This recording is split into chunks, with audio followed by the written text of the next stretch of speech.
Welcome to Deep Conversations Podcast, everybody. I am your host, Ryan Stewart, and today I have the pleasure of sitting here with one of my friends, man, and Randall Law. And it's a pleasure to have you on my podcast, man. And before we start, I want you to give us a little background, of who you are, where you grew up, and, just how your upbringing was and how that propelled you into, you creating your brand person. Thank you so much. First and foremost, I'd like to thank you for having me on the show because you know what? You're a busy man. I think it's been like I've been trying to get on your show for a whole year, man. Yeah. I've been trying to get you on here, man. But it's all good, though. It's always good to see you doing your thing, man. When I went through all of your interviews, I was like, wow, this is well put together. Look at the homie doing this thing. I appreciate that, man. That's dope. But to answer your question, I am from Wilmington, Delaware, Southbridge, raised over in Southbridge. Kind of raised over in East Side as well because my family's from both parts. Mm-hmm. I mean, what is it like? A good walk over the bridge. You be from East Side to West Side. I mean, East Side to Southbridge. Grew up in Wilmington, Delaware. My roots are in Wilmington.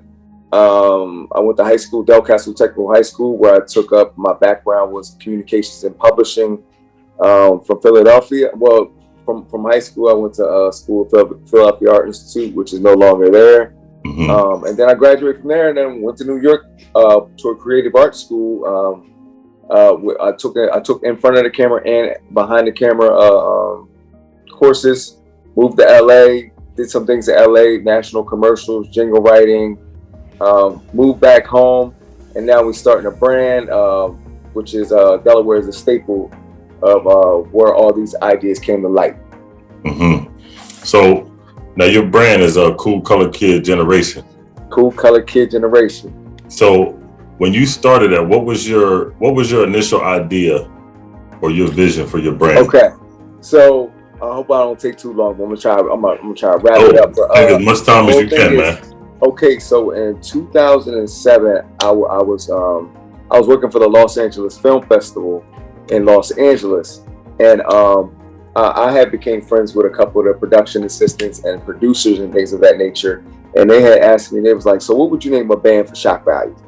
And the first thing that came to mind was I was like, Kool Kolored Kid, KKK. At first I said KKK, and they was like, what does that stand for? I was like, Kool Kolored Kid. So in my mind, I had this idea that I would put like a whole bunch of different cultures. At the time, it wasn't what it is today, but put a whole bunch of cultures together, potentially make history, and then that will just change people's mindsets and perspective on how we look at things. So that was the premise. But all my coworkers, they were just like, yo, man, what are you thinking, bro? Like, nah. So I was like 25, 24 at the time. Everybody else is in their late 30s. So I was the young boy on set. And I would probably say later on down the line, in 2016, I saw this Gap commercial. And I saw, you know how the Gap commercials are where they show like different people of different color or ethnicity. Yeah. Give you that fun appeal. Yeah. So I said, yo, that'd be dope. I should change it to Kool Colorful Kids. And then my friend at the time, well, he still is my friend, but at the time he was like, you can't make it KKK though. So it kind of like defeated me. He said, you can't make it KKK. And I was like, why? He was like, it's for kids. So at the time, I still loved the idea, but because I held his opinion so high, it made me just not look at myself, but make me think, it probably is a bad idea. But I would probably say 2018, when I seen this documentary on Sam Cooke on Netflix, basically the life of Sam Cooke and the KKK. And I saw that documentary, and I'm not gonna lie to you, I had tears in my eyes after I saw it, because basically all the ideas that accumulated through over the years in my mind about the brand, it all just started coming to me like ideas, like, and I was like, Kool Kolored Kid. So I had the Kool Kolored Kid thing, but I kept on swinging with so many ideas to call it after that, because I didn't want to just make it KKK. Right. And then I just start thinking about all the people I would like to appeal to. And that's from young to old. And I start having all these ideas of just being able to put, older and younger generations in apparel that kind of speak to their culture and stuff like that. And then that's when Generation came in, when I started getting when I started getting the trademark. So I said, you know what, I'm gonna put generation on the end of it. Mm-hmm. And that's where all of it spawned from. Now, it's interesting to me because you know, we always see, we see each other out all the time. We always talking, and a lot of the conversations that we have, it's always intellectual. It's always it always talking business and how to better things. And we were talking one time when I had asked you, and I said when did you start your brand? You said about a year ago, almost 2 years ago. I was sitting there thinking about it, and I'm like, in my head, I'm like, he had to be grinding a lot, man. I mean, because it's a hard thing, and it's because I started this a year ago, but it's a hard thing to get people to understand your vision. You know what I mean? And to, especially when you're doing it, by yourself. We're not doing it by ourselves, but it's it's your vision. The bulk of it, yeah. You know what I mean? So it's like, I want to give kudos to you because I mean you've been doing a lot. I mean, and a lot of people have been seeing you. You know what I mean? Because they've been requesting your presence and everything like that. So, and I know your brand is Kool Kolored Kid is focused a lot on children. Well, no, it's not focused. I'm sorry to cut you off. It's not focused a lot on children. The reason why I put kid in that is to basically speak to the kid inside the adult, because as we get older, we tend to, with life those so many things at us, that we tend to lose that kid inside of us. So the thing is that you got to look at our champions in our community, such as Martin Luther King's, the Malcolm X's, the Muhammad Ali's. When they were a kid, they had a dream. So the thing, as they got older, they didn't allow that dream to die. So the thing is that, like I said, when life throws us so many curveballs, sometimes we lose that joy, that kid, that dream that we had as a kid. So I keep the kid because us as an adults, we still live with a kid inside of us. No, we do. And it's I had a guest on, we were talking about mental health, and he was talking about stuff like that. He was saying, a lot of us, when we get older, a lot of those dreams, a lot of those things that we have, it gets moved to, because you got to work a 9 to 5 and you got to, focus on the family and stuff like that. And that's where a lot of depression and a lot of those, mental issues and stuff, they happen and they arise. You know what I mean? So go ahead. Yeah, they arise because of the simple fact that when we're kids, how when we were kids, they always asked, what did you want to be? And the more we saw certain things, we tended to want to do. So if we saw more cops, we'd be like, I want to be a cop when I grow up. I want to be a fireman when I grow up. But then as a kid, we don't see what it takes or what entails or what's those lines we have to go through to get to certain places, because sometimes some people can make it look easier than others. And then when we actually have to go through what they actually go through, that's when we lose the battle, because we're like, okay, all right, cool. I'm getting ready to check out, because you know what, this is just a lot. We're not faced with all those responsibilities as a kid. But if we're not taught certain avenues on how to handle or angle certain things, we can lose ourselves in that.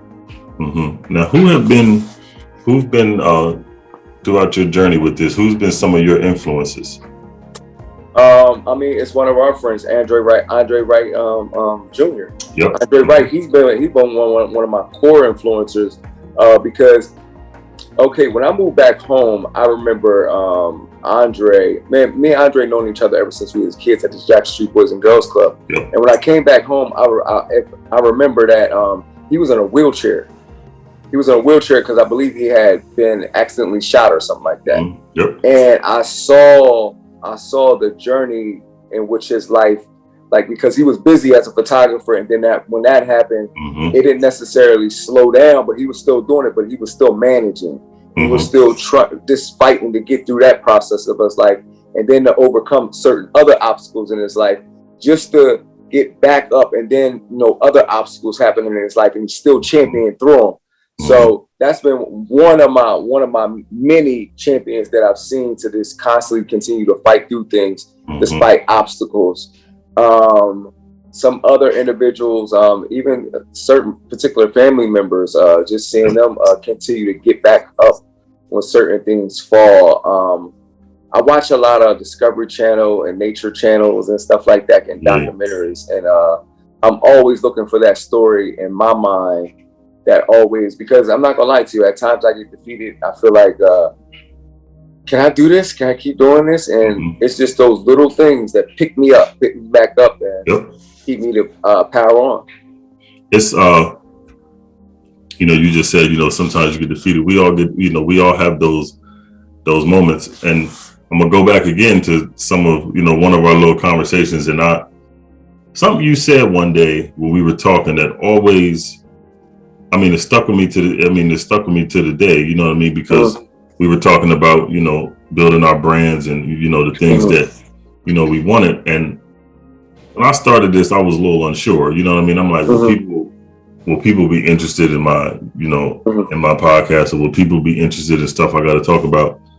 And as we was talking, you said one thing that you've learned was, you said all you got to do is just keep moving. You said just keep moving forward. You said because it's going to take a while for everybody to catch up to your vision, because you already got it. And so as you keep moving, people are they got to catch up to you. And I thought about it, and I'm like, even to this day, I'm like, that's the journey though.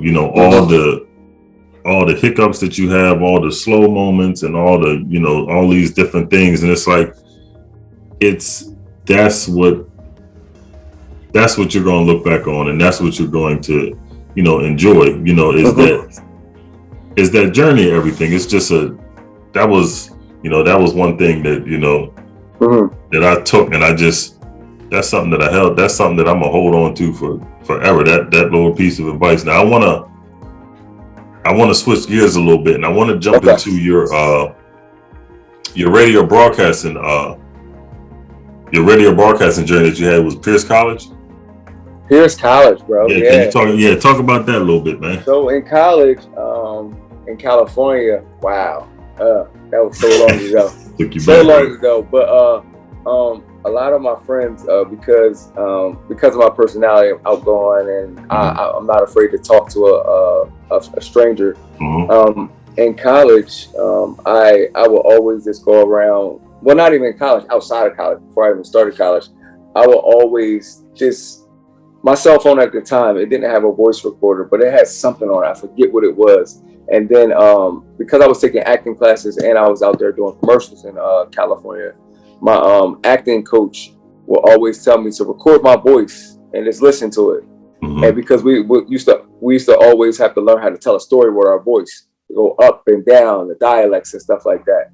So one of my friends at the time, it was like, yo, you should really go into voiceover. You should really start doing voiceovers or try radio for a little bit, because you're good at like a little marketing and connecting people. So when I applied for Pierce College and I saw that they had a radio broadcasting opening, I was like, I'm just going to try it. And it intrigued me because in our classes, it was like, they were breaking it down with like history of radio. And it was like, it made me think about the individuals that are on radio right now. It's like, you got to go through like a lot of stuff to really educate yourself in certain fields. And it really intrigued me. And I had a college radio show. Did you get a chance to listen to it? I don't even know if it's on my Facebook. It's probably not. But I think it is. I haven't clicked, but I've seen it. And I'm like, I keep telling myself to get on it just to listen, just to listen to it. And that was a minute ago. So I probably sound like a little baby. But but that's the thing. I mean, I just like research. You know what I mean? I like that kind of stuff. So it's just, it'll be something interesting too to you gotta check it out, man. I was messing up so many times in that, and we were live too.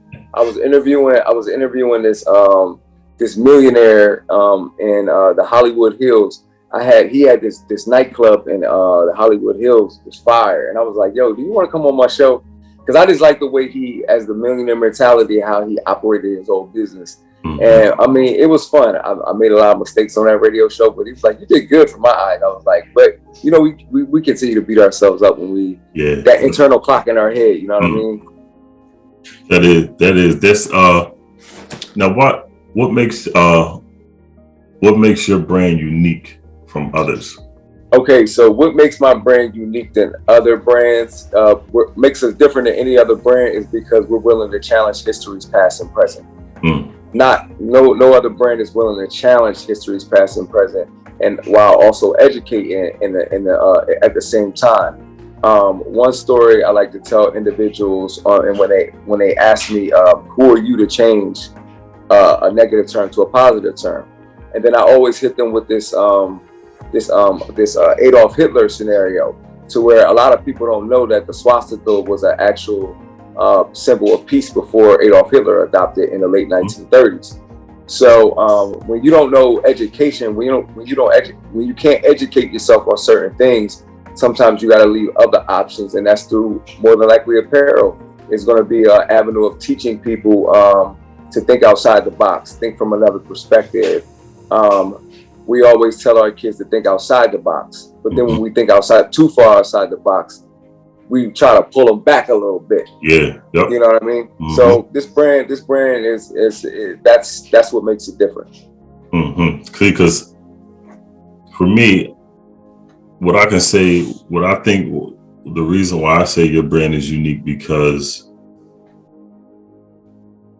it doesn't leave anybody out. You know what I mean? I think, you know, Nike has a good way of just making you feel like when you put it on, you're that certain somebody. You know what I mean? And you know, okay, for your sneaker, for example, you know, you have so many different flags on your sneaker, and I think when people will put that on, every single person will have a sense of pride in themselves because they're on there.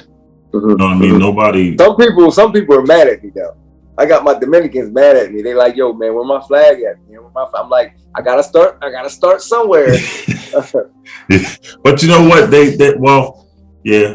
They still love it though. They still love it.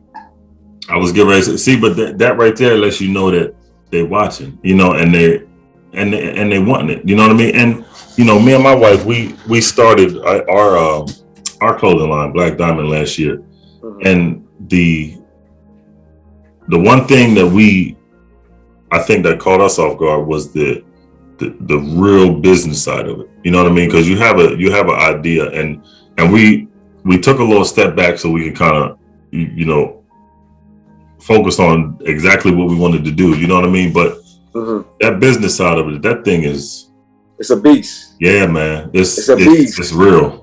It's real, bro. It's real, and the thing is that, yeah, it's real, bro. And that's a conversation in itself, bro. It's real. It's crazy real. Yeah, because we when we started, you know, you just kind of jumping into something. It's like, all right, let's do this online thing, you know, this online clothing line, and let's try to do this. And you start making, you know, the fun thing is designing the shirts. Yes, that's, you know, what I mean? Part, that's the fun part, because you can put your ideas right down there on paper, but then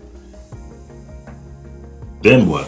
You see what I'm saying? It was like, and literally you really don't think about that. You're just thinking about your ideas, and I'm going to put this on here, I'm going to get it out here, and it's going to make this much money, this going to make this much money. And we was really, you know, we were enjoying it, but then it was like, sometimes the business part of it can take the fun out of everything, man. They can. And the crazy thing is, before I even launched my brand, I took a whole year to learn as much as I learned as much as I could before I would take that launch, because I noticed some of my friends, whenever they would have an idea, they just go on it, you know, without doing a little bit of like sitting back and seeing how I'm gonna tackle the situation. Yep. And I even took a business course and a few marketing classes just to hone a little bit of my skills. And I mean, even with now, I still am like, yo, all right, cool. I need to go back to a course to see how I can do this, do that, because you never stop learning. I mean, that's with anything in life, but with things like this, when you're trying to tell a story and reach so many different demographics and learn about hats, t-shirts, hoodies, street jackets, bags, and all that. It's a lot. Yeah, I was giving. Yeah, it's. But I can say that's why I said it shocked me that you started last year. You know what I mean? Yeah. Because if we never would have talked about it, I would have thought you was in it for years on years. But again, it's the research that you did and all of that kind of stuff. So it made it all good. But with we've all experienced some challenges in our life. You know what I mean? In building our brand. So what are some of the challenges that you could say you've experienced over the biggest challenge is that I wouldn't even call them challenges. I would call them teaching moments that are still teaching me my time, my balancing my mental space, my space, being able to have time for my family, have time with my daughters, have time for family, have time to exercise my mind, body, and spirit, plus making time to, focus on the brand, and then learning to detach myself from it, because my mind goes 24/7. I can have a day off, but then when I see a commercial on, just by having a day off of just relaxing, a commercial will come on and be like, oh, I can get that idea and do this with that, and then my whole vacation day is gone because I'm back to work. You know what I mean? That's how you know. I'm getting kind of excited because I do the same thing. But right. That's how you know that you're going to win, because the consistency that you done built into yourself, it's you now. You can't turn it off no matter what it is. And I can say, my wife, which I'm sure with yours, is my biggest fan. You know what I mean? But I know at the same time, sometimes you can see that they're like, "No, man, just chill, man." Right. Like, oh no, I get it all the time. Yeah. I got it this morning. I got it when I was back in the house. I get it when I get out of the shower. I get it when she wakes up at 4 a.m. and be like, "Yo, what was you doing out there?" And I'll be like, "You know what I was doing." She's like, "All right." Yeah, it's they can see the vision, and it's. I'm glad we got who we got by our side. You know what I mean? Because that support is necessary, as you said. Huh? Nah. That's my baby right there. Yeah. Now, your slogan, "We must be visible." Why is that so important to you? We must be visible because I was sitting back thinking when I first started, right? And I ain't gonna lie to you, I would look at a lot of KKK documentaries. And see, like me. Yeah, I like the Black history and to learn that. Yeah, I would just see, like, how did these people actually form this stuff and then actually embed it in people's minds to follow it. But then the thing is, the more I saw it, the documentaries, I saw that they always wore their hoodies. They never wanted to show their face. So that's where "we must be visible" came. The whole slogan came because I said, when they see it, I like to use the slogan from Baby's Kids. You remember that? Yeah, that's my jump. We don't die, we multiply. So the thing is that we do better together. So the more they see us visible, you have no choice but to accept it. So the more if we stay hidden, I'm not saying that everybody's has to wear the brand and stuff like that, but the more we stay visible, the more that they see that this is real, that this is being changed, that this is something that you're going to have to live with. Because the thing is, there are many people behind it, not just a few people. There are many people, so we must be visible. It's a whole generation. Yeah, it's a whole generation. Now, where can they find you on social media and all your contacts? They can on Facebook and Instagram is at Kool Kid Gen. That's GEN. You can also see me on YouTube, Kool Kolored Kid Generation. Still trying to learn how to build that. See, that's what I'm saying. You got to learn a lot. I know. Yeah. YouTube. You can see me on my LinkedIn. I'm still learning how to use my LinkedIn. You can also check me on my website, www.KoolKidgeneration.com. That's KoolKid Generation.com. Now, before we go, I got one thing I want to ask you. For all the children out there, that's watching and, who are learning about themselves, what is some really good advice that you could give them, or a vote of confidence for when they want to build their brand and they have an idea and they want to jump into it? Strive to be different. Don't strive to be like anyone else. Also reach out for help. I tend to give people my email address if they want to reach out. If they do, they do. If they don't, they don't. With the time that I have, I try to link up with particular people that I know that could actually lead them in a great direction and give them some focus, because I know that I can give you a little bit of my time at this time. I can't give you all of my time because I have so many things planned at hand. But I'll do my best to just push you in the right direction, because I'm still growing and learning as well. Continue to educate yourself on what you're getting into. Continue to surround yourself with people that want to see you win. Just by you inviting me on your show, you want to see me win by getting the brand out there. So I appreciate that. So just surround yourself with people that want to see you win, and then see how they can add value to yourself and how you can add value to them as well. Now look, man, Randall, we're gonna see each other a whole bunch more, man. And you know this, man. Now, I appreciate you for coming on my podcast, man, and sit down and talking with me. Now, I want to add. Well, you know how we're gonna do. We're gonna, when I usually put a snippet out, we're gonna share, we're gonna pump it out, we're gonna push it out, and all that kind of stuff. You already know how I do. Hey, man, everybody look. That last thing everybody been saying, man, that was one of the dopest. I said, you ain't gotta tell me that thing was on point, man. Yo, bro, we in the building. You already know, because the thing is that, what does it say? Iron sharpens iron. Let's go. Yeah, but I do. I appreciate you jumping on my podcast, man, for real. Mr. Stewart.